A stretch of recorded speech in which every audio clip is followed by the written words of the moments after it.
Bismillahirrahmanirrahim. Assalamu alaikum. My name is Hassan, and today we are going to allow one product per category in WooCommerce cart page using custom code in WordPress. Before starting work, it's my request, please subscribe my channel. Thank you. Now back to our work. So we are going to allow one product per category. Now go to dashboard. On left side you see plugin, so click on add new plugin. Then in search plugin, write WP code. So this is plugin WP code, insert header and footer we will use. So you will install this plugin and activate it, and after activation on left side you see code snippet and then you see add snippet, so click on it. Then you see add your custom code, so again click on it.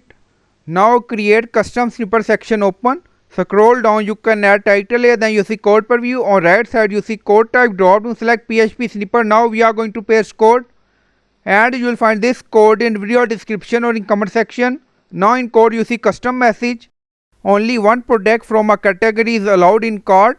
Scroll down, you see insert method, auto insert, location, run everywhere. On top you see inactive, now active, and then click on save snippet. Now snippet created and saved. Go to shop page. Now refresh the page. Now you see multiple products from different category. Now click on add to cart. Then click on view cart. Now you see we have one product in cart page. Back to shop page. Now choose product from another category. Now click on add to cart.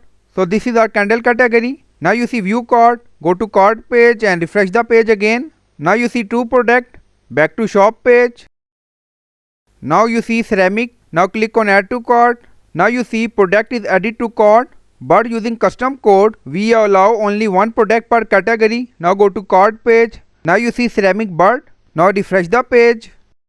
Now you see product is replaced and you see message, only one product from a category is allowed in a cart. Now go to shop page again. Now add ceramic bird.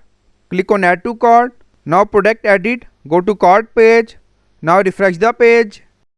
Now you see product replaced but allow only one product from a category. So I hope you like this video. Please like, comment, share, subscribe. Thank you for watching.